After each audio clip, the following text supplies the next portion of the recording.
ஜமீன் சொக்கம்பட்டி சமஸ்தானம் சின்ன அணஞ்சி தேவர் மற்றும் ராஜகோபால தேவர் அவர்கள் 5 தேர் மற்றும் குற்றாலத்தில் பிரசித்தி பெற்ற தில்லை சிதம்பரம் நடராஜர் இருக்கின்ற இடத்திற்கு பிறகு நடனமாடிய அந்த காட்சி கோலத்தை தென்காசி மாவட்டம் குற்றாலத்தில் சித்திரை சபையாக தெப்பத்தை வெட்டி இந்த ஒவ்வொரு ஆண்டும் நடைபெறுகின்ற இந்த விழாவில் இந்த சித்திர சபையின் வழியாக நடைபெறுகின்ற இந்த தெப்ப உற்சவத்தை சீரோடும் சிறப்போடும் ஆண்டுகள் தோறும் நடைபெற்றுக் கொண்டிருக்கிறது. இந்த ஆண்டு நாங்கள் சொக்கம்பட்டி ஜமீன் சமஸ்தானத்தின் வாரிசுகளாகிய எங்கள் ஊர் பெரியவர்கள் அனைவரும் இங்கு வந்து 3 வகையான பிரசாதத்தை பக்தர்களுக்கு வழங்கி நாங்களும் கலந்து கொண்டு சிறப்பித்தோம். ஆண்டாண்டு காலம் இது நடைபெற வேண்டும், முன்மாதிரி மழை பெய்ய வேண்டும், வாழ்வில் அனைத்து மக்களும் ஒற்றுமையோடும் நலனோடும் சீரும் சிறப்போடும் வாழ எல்லாம் அல்ல திரு குற்றாலநாதர் சமேத குரல்வாய்மொழி அம்மாள் பாதம் தொட்டு வணங்கி சின்னணங்கி பெரியணஞ்சி தேவர் புகழ் வாழ்க, ராஜகோபால தேவர் புகழ் வாழ்க. இப்ப உற்சவ திருவிழாவில் கலந்து கொண்ட ஆயிரக்கணக்கான பக்தர்களுக்கு அருள் பிரசாதத்தை ராணி வேலுநாச்சியார் திரிகுடபதியார் புரமோட்டர் சார்பாக அதன் உரிமையாளர்கள் வழங்கி மகிழ்ந்தார்கள். அவர்களுக்கு நெஞ்சார்ந்த நன்றியை இந்த ஊடக வாயிலாக தெரிவித்துக் கொள்கிறோம். சொக்கம்பட்டி பெருநிலக்கலார் தொழிலதிபர் அண்ணன் செந்தில் முருகன் நவீன அரிசி ஆலையின் உரிமையாளர் அண்ணன் ஆனாவளத்திரை அவர்கள், ஸ்ரீமன் ஐயா ரியல் எஸ்டேட், ஸ்ரீமன் ஐயா ஃபைனான்ஸ், ஸ்ரீ ஐயா அறக்கட்டளை ஆகிய நிறுவனத்தினுடைய ஃபவுண்டர் அன்பிற்கினி அத்தான் சிங்கம் சுப்பையா பாண்டியன் அவர்கள் மற்றும் புண்ணியாவரத்தை சேர்ந்த அண்ணாச்சி மாரித்துறை தேவர் அவர்கள் மற்றும் சொக்கம்பட்டி ஊராட்சி மன்றத்தினுடைய துணைத் தலைவர் அண்ணன் செல்வகுமார் அவர்கள் ஆகிய 4 சேர்ந்து இந்த பிரசாதத்தை வழங்கி பக்தர்களுக்கு சிறப்பித்தார்கள். அவர்கள் அனைவருக்கும் நன்றி.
தொண்டர்பின் செல்ல புகழ் விம்ம கொடிகள்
என்ன கொடுக்குறியோ அதே சரக்கு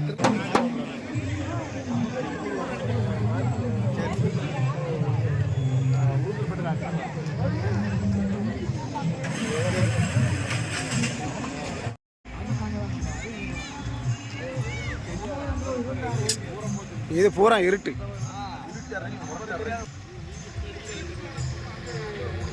ஏய்